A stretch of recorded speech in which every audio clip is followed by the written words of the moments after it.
मेधा शुरू से ही पढ़ने में होशियार और मेधावी छात्रा थी। अच्छी पढ़ाई के बाद अच्छा कॉलेज सिलेक्शन और फिर बहुत अच्छी जॉब। तूने तो मेरा नाम रोशन कर दिया मेधा।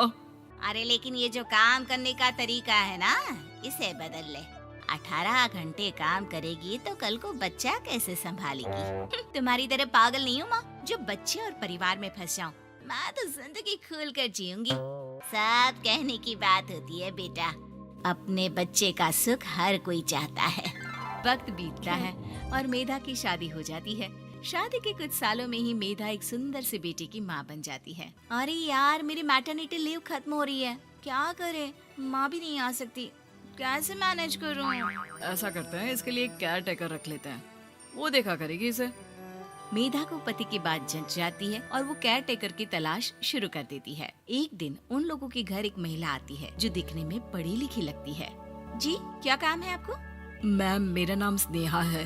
आपका एड देखा केयर टेकर का, क्या मैं आपके यहाँ काम कर सकती हूँ?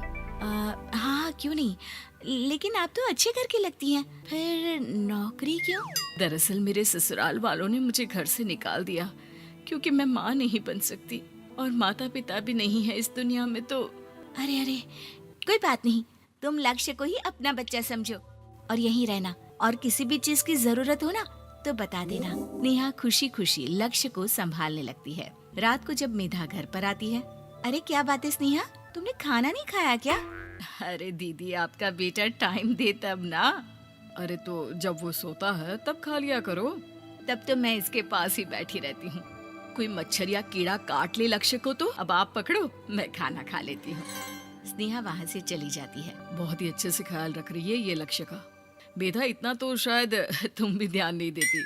मेधा को पति की बात बुरी तो लगती है, लेकिन कुछ नहीं कहती। धीरे धीरे स्नेहा मेधा और उसके पति के साथ बाहर भी जाने लगी।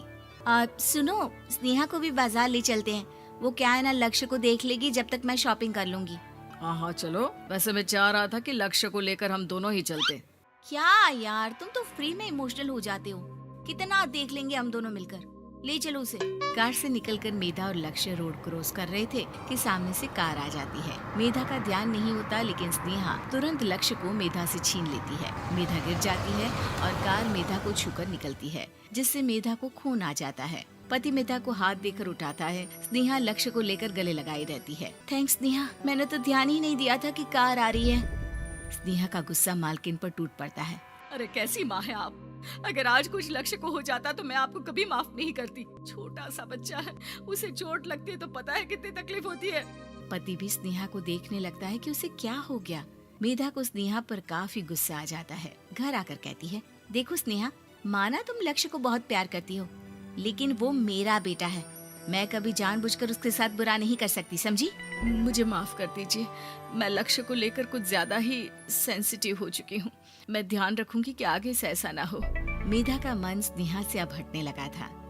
एक शाम मेधा ऑफिस से घर आती है कि लक्ष्य उसे दिखाई नहीं देता और ना ही स्नेहा। वो स्नेहा के कमरे में जाती है जहाँ दोनों सो रहे होते हैं। अरे स्नेहा, लक्ष्य को आज इस कमरे में क्यों सुला दिया? दीदी, मुझे नींद आ रही थी, ऐसे में उसे कमरे में अकेले लिटाना मुझे ठीक नहीं लगा। मेधा बच्चा उठाने लगती है कि स्नेहा टोक देती है। रहने दीजिए ना दीदी, सो रहा है, फालतू में नींद खराब हो जाएगी। मेधा को गुस्सा आ जाता है और वो बच्चा उठाकर वहाँ से चली जाती है। अगले दिन मेधा स्नेहा को बुलाती है, साथ में एक और लड़की खड़ी होती है। स्नेहा, अब तुम अपना कुछ और देख लो, हम लोगों को नई केयर टेकर मिल गई है, तुम इस हफ्ते घर छोड़ देना। स्नेहा का मन लक्ष्य को छोड़ने का नहीं करता, लेकिन नौकरी तो नौकरी होती है ना। स्नेहा घर से चली जाती है। धीरे धीरे महीने और साल बीतते जाते हैं और लक्ष्य एक नौजवान लड़का हो जाता है। लक्ष्य, आज मुझे मंदिर जाना है, ले चलोगे? ठीक है माँ, एक काम करके अभी वापस आता हूँ, तब तक आप और पापा दोनों तैयार हो जाइए। दोनों तैयार होकर बैठ जाते हैं, लेकिन लक्ष्य काफी देर तक नहीं आता। अरे मेधा, फोन तो करो लक्ष्य को, देखो क्या हो गया उसे। मेधा फोन करती है तो पता चलता है कि लक्ष्य का एक्सीडेंट हो गया है और वो सिटी अस्पताल में है। जल्दी चलिए, पता नहीं कैसा होगा मेरा बेटा। अरे चिंता ना करो, सब ठीक होगा, मैं अभी कार निकालता हूँ। दोनों मियाँ बीवी अस्पताल पहुँचते हैं, जहाँ वो लोग देखते हैं कि लक्ष्य बिस्तर पर पड़ा होता है। एक महिला इन्हें यहाँ लेकर आई है, वो वहाँ बैठी है, लेकिन फिलहाल तो आप लोगों को इनके लिए किडनी का प्रबंध करना होगा। एक्सीडेंट में इसकी किडनी डैमेज हो गई है। मेरी ले लीजिए डॉक्टर साहब, मेरे बेटे को बचा लीजिए। नहीं नहीं, आप माँ हैं, आपकी नहीं ले सकते, पिता की भी नहीं। आप किसी रिलेटिव या दोस्त से पता कर लें और हाँ थोड़ा जल्दी करें क्योंकि देर होने से मामला बिगड़ सकता है।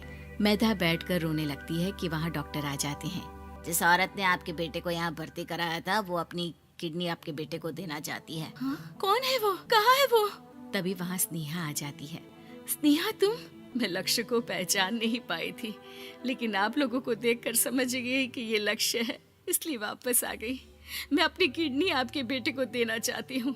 मेरी अपनी तो कोई औलाद नहीं, लेकिन लक्ष्य में मैंने हमेशा अपना बच्चा देखा। तुम धन्य हो स्नेहा, जो इतने साल में भी लक्ष्य को भूल नहीं पाई। सही मामले में तो वो तुम्हारा ही बच्चा होगा, क्योंकि जन्म भले ही मैंने दिया हो, लेकिन आज तुम उसकी जिंदगी बचा रही हो।